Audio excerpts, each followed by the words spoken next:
Welcome to Accession.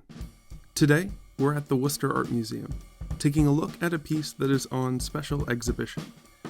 Go to the Mosaic Court and head up the stairs to the second floor. We're going to go to the side of this floor that is opposite the shipwreck and the Gulf of Juan, in through the first door in front of us as we go in the direction of the woman with the cup on her ear. Just inside this door, we will be greeted by a knight, guarding some strange search for honey, but we want to head to the right, into the room with just 2 entries. Right now, this room is set up with only 3 paintings, only 2 of which we are here to look at, and only 1 of which belongs to the museum. Around those 2 paintings are a lot of words, but for now, you can sit down and listen as I tell you the story of the piece of art in front of you. Today, we're looking at Worcester Art Museum, Accession number 1940.29, The Miracle of St. Donatus of Arezzo, painted by, well... The story that I am about to tell you is not the story of a painter, whose name and works have echoed on throughout the centuries. It's not the story of a thinker, who would shape not only their world, but every world that would come after. It's not the story of a genius, tortured by demons, driven to understand more deeply and create more beautifully, so that they may dissuade them.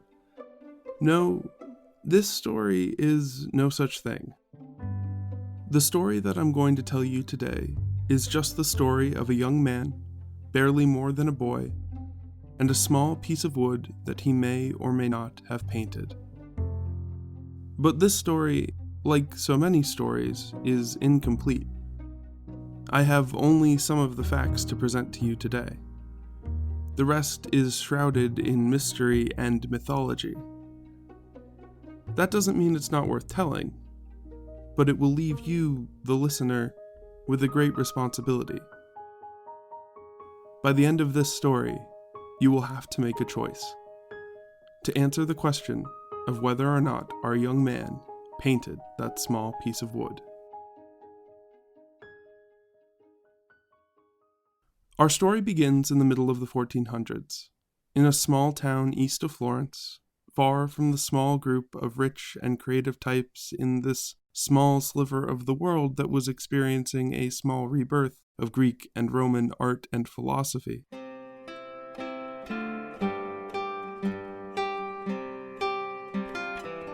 Far from all that lived a peasant girl named Caterina. She was only 16, an orphan, and she lived with her little brother and her grandmother.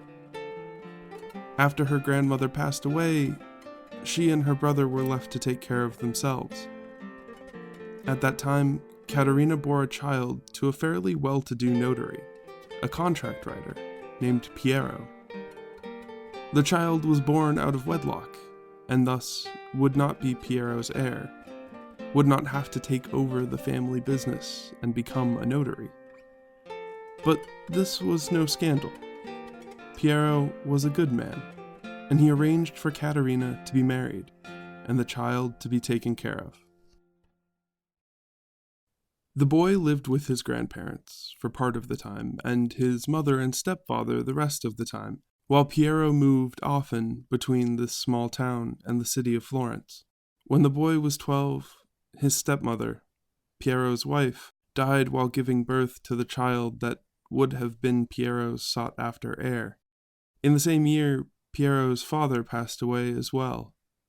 Now, probably feeling hopeless, and probably feeling a bit alone, Piero decided that he and the boy should move to Florence together, where the child could receive an education and learn some sort of trade. Whether the boy wanted to move, well, most children don't like having their life and comforts uprooted. Let's look on now, as the boy looks out the back of the cart, at the ever-shrinking town on the horizon, his whole wide world, however small it may have actually been, with so many questions still unanswered and stones still unturned.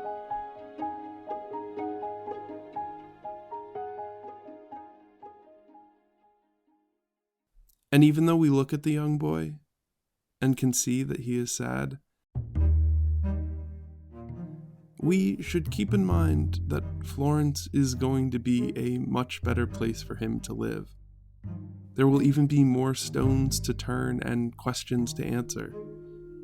Florence was one of the most wealthy cities in Europe, with one of the highest literacy rates, and a system of patronage whereby the wealthy could support the flourishing of arts and culture. The child was a curious one, like most children. He asked questions about everything, he drew everything, and he, like all children, wanted to know everything. But most children are eventually told to stop wanting to know everything about everything, and told that they instead need to know everything about the one thing that their father does, so that they can take up the family business. But our boy, not being an heir to his father, and not set to take up his family's business, was never told this, and so his curiosity continued on with him.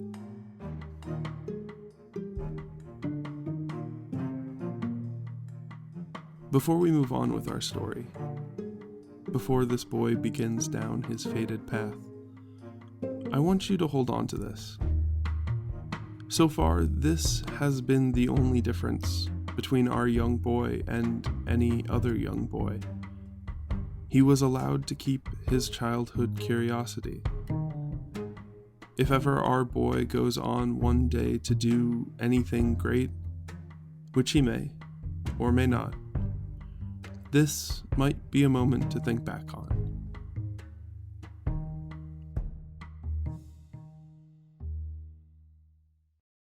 At the age of 14, Piero saw the boy's curiosity and his affinity for drawing, and not only allowed it to continue on, but encouraged it. He secured for him an apprenticeship at the studio of Andrea del Verrocchio, which was considered the best studio in all of Florence. They regularly received commission from the great patrons of the city, including the Sforzas and the Medicis. It attracted the greatest minds of this small sliver of the world, and it is said that when Piero showed Verrocchio the works and drawings of the young boy, Verrocchio knew that he had to take him on as a student. It was here, in this studio, that our young boy became a young artist, studying light, figure, motion, and craft. He learned to sculpt, to carve, to sketch, to paint.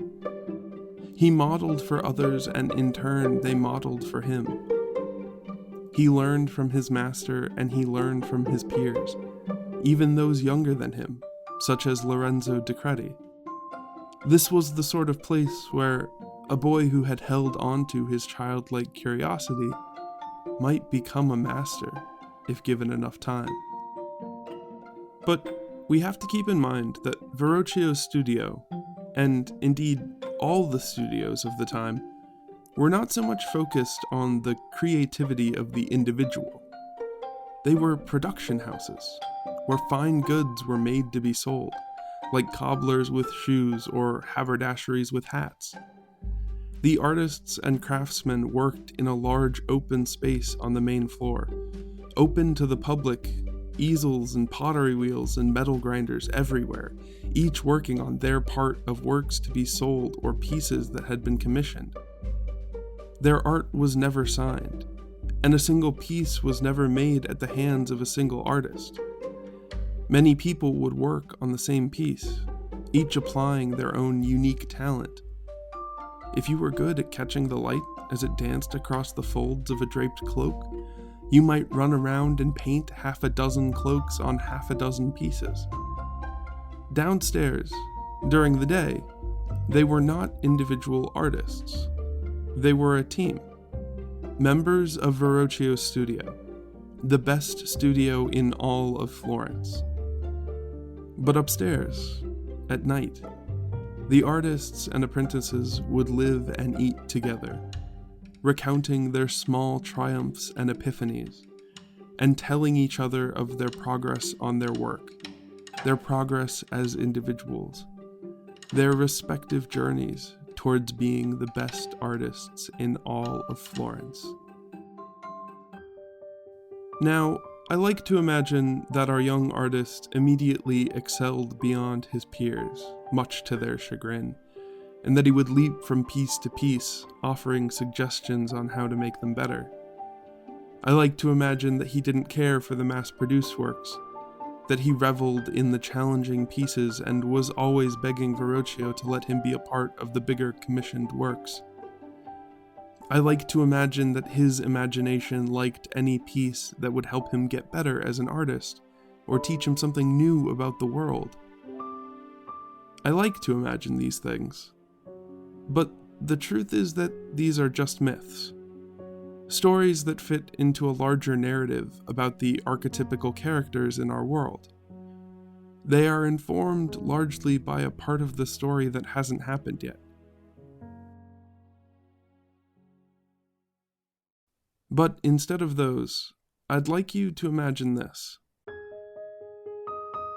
Our young boy, the same young boy who looked out on his whole wide world shrinking on the horizon, sitting at an easel, looking at a painting, his painting, creating a whole new world in color and line with a depth and lucidity, finally realizing that worlds are not monumental things.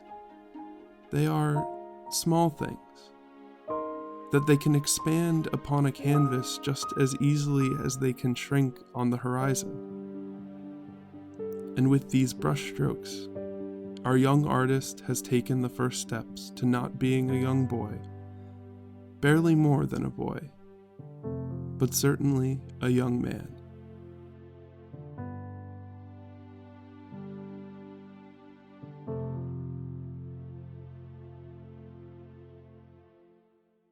And now that we know where our young man has come from, it's time to introduce that small piece of wood. Its origin has been chronicled in far less detail, but we do know why it arrived one day in the best studio in all of Florence.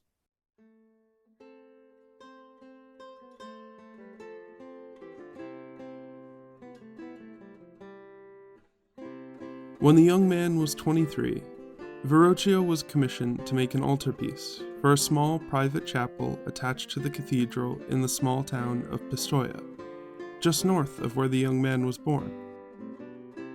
The altar would be made of wood and have important Christian stories painted on it, one larger image as the focal point, and 3 smaller images, called the predella, that would tell stories of a similar theme.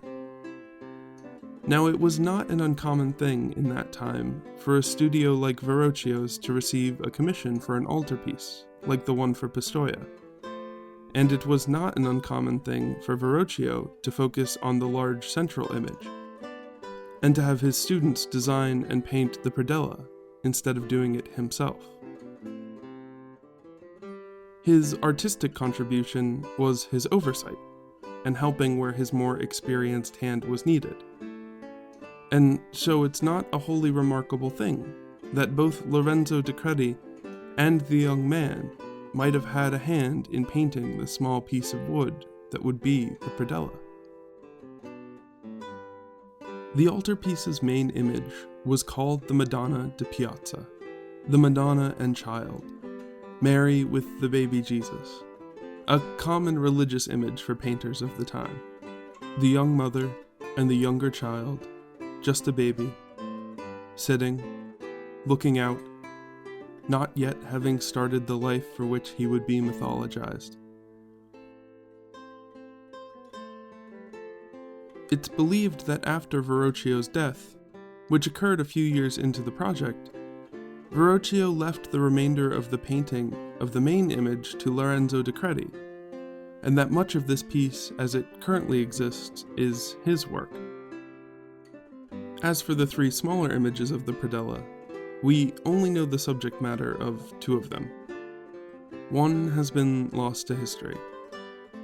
The second was the Annunciation, the moment when the angel told Mary that she would have a child, the savior of mankind, The third would be the story of the miracle of Saint Donatus of Arezzo, who is said to have prayed at the tomb of a tax collector's deceased wife to discover where she had hid the money and save the tax collector from the punishment for theft, which was death.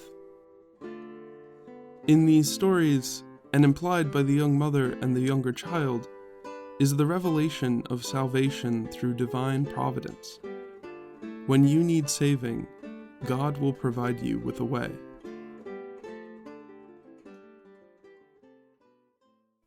Now, at this point, the story becomes the most unclear.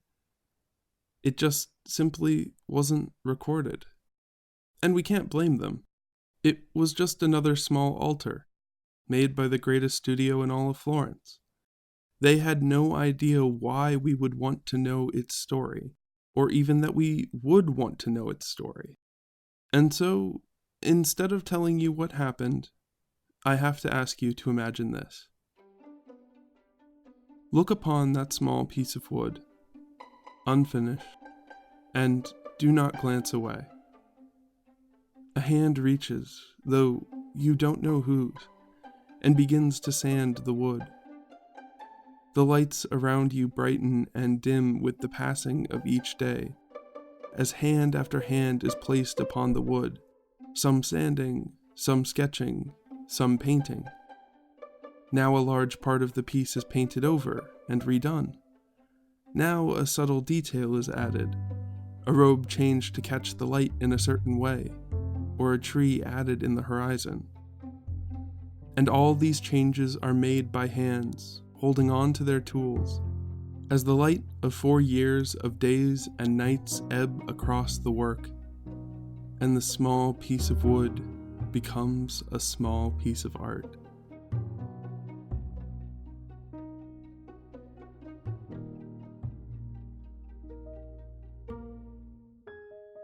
Now, had the artisans and apprentices at Verrocchio's studio made careful notes, connected names to the minds that controlled the hands that we just saw perform this masterful work, our story might go an entirely different direction.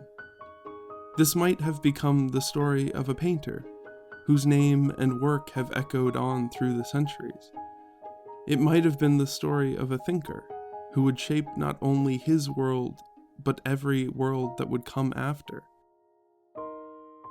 This might have been the story of a genius, tortured by demons, driven to understand more deeply and create more beautifully so that they may dissuade them. But this is not that story. This is the story of a young man, barely more than a boy, and a small piece of wood that he may or may not have painted. And now that we have reached the conclusion of our young man's journey up to the point of him potentially having painted that small piece of wood, it's time to tell the story of what happened to the small piece of art after that.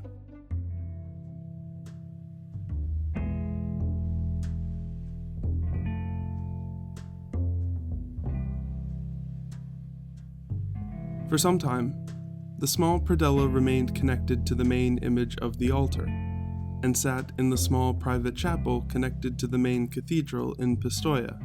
But eventually, the main image was moved into the main cathedral, and the small piece of art and the small chapel lost their context. The predella was cut into 3 pieces, and each piece was sold separately. The first piece was, as we mentioned before, lost to history.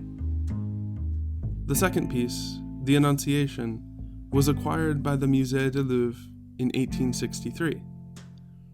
And the third piece, the Miracle of Saint Donatus, was acquired in an art sale in 1933 in Paris by Theodore T. and Mary G. Ellis of Worcester, who later donated it to the Worcester Art Museum, along with many of the pieces in their private collection. Now, when both pieces were purchased, they were associated with the young artist, and the cards that sat by their display read as such. But once it had been discovered that both were pieces of a predella, connected to the Madonna de Piazza in the Pistoia Cathedral, the authorship of the paintings came into question. Most people believe that Lorenzo di Credi was responsible for the Madonna de Piazza, and if he had painted that, he must have painted the predella attached to that as well. That is, after all, how art is made today. A single artist paints a single piece. Viewers flocked from all over to see the piece for themselves, to speculate if it was, in all actuality, a painting by di Credi, or if it had truly been touched by the hands of a young man whose story would go on beyond its painting. Ultimately, after much debate, and by the use of the many resources and researchers at the Louvre's expenditure, the piece in the Louvre left the young man's name on the card that was attached to the wall beside it. But in the 1960s, when the Worcester Art Museum was assembling its catalog of European paintings, a task they undertook precisely at a time when there was no European art curator at the Worcester Art Museum, they had to call in an expert from England to evaluate the paintings. And as he looked at the small piece of wood and the card with the young man's name beside it, he thought of the painter whose name and work had echoed throughout the centuries, who would shape not only his world, but every world that would come after, and he scoffed. "There's no way that was the young man. Just think of the other paintings the young man painted. This must be a Lorenzo di Credi."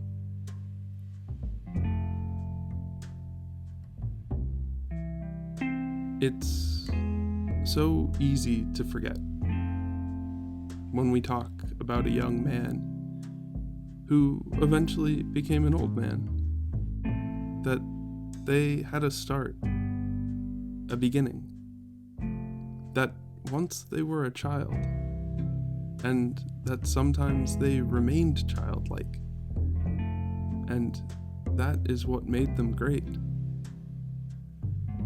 You can look back on a man's life and judge his work,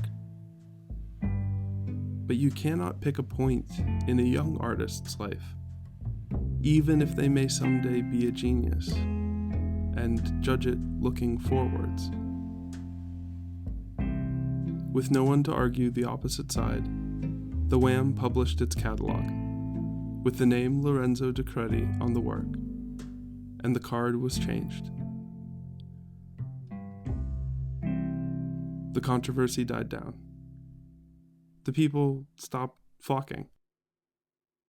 And the small piece of wood sat there in the Wham, glanced at by a few, including myself, who saw the name Lorenzo di Credi, saw that he was 16 at the time of its painting, and, knowing nothing of his work, moved along, hoping to see the work of a true genius, not just a young man in one of the rooms up ahead.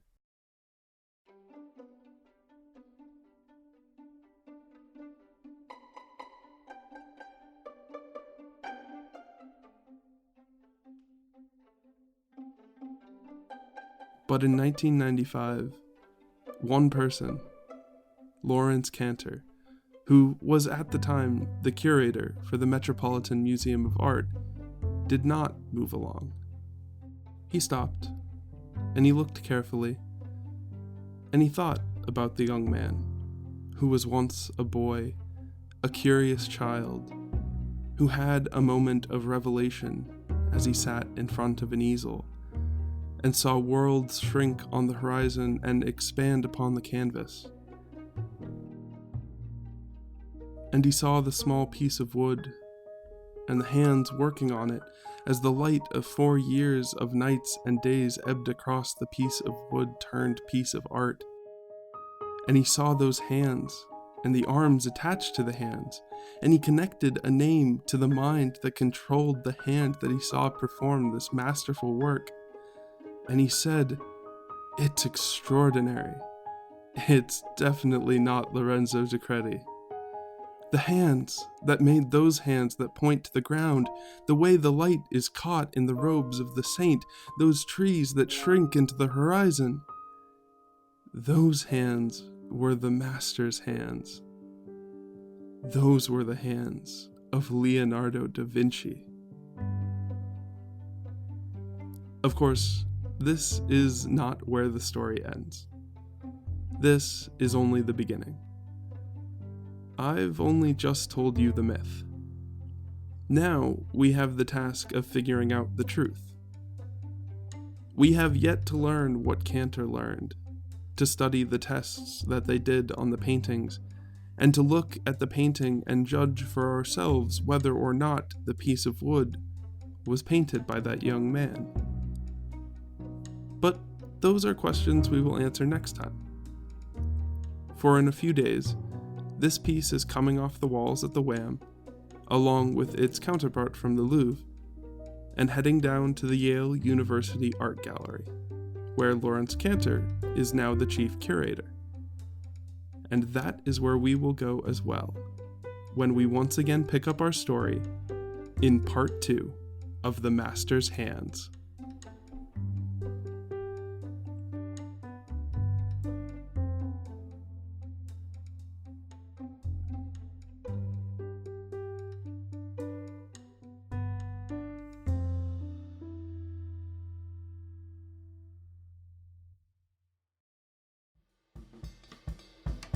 Thank you for listening to this week's episode of Accession. My special thanks this week goes out to Mr. Seipel, my high school art history teacher, who is the one most primarily responsible for my love of art history. He encouraged me to chase stories and ideas and helped me find them in unique ways, and we're seeing the product of that encouragement in this show. Our theme music is performed by Mike Harmon, with recording, mixing, and editing from Casey Dawson. You can hire him to make music for you at caseydawson.com. Our show art comes from V. Silverman, host of the really good podcast Fuzzy Logic, which you should be listening to. You can hire them to make art for you at vcsilverman.com. The script is turned into a transcript by Amanda Borgland, who also makes dice bags at Dungeons & Dragons and Dice Bags on Etsy. And social media and marketing assistance comes from Lauren Laporto. The show is written, recorded, edited, and produced by me, T.H. Ponders. You can follow me most places at T.H. Ponders, and you can follow the show most places at Accession FM. And as always, you can find the notes to the show, links to the art, and maybe a few other goodies on our website at accession.fm.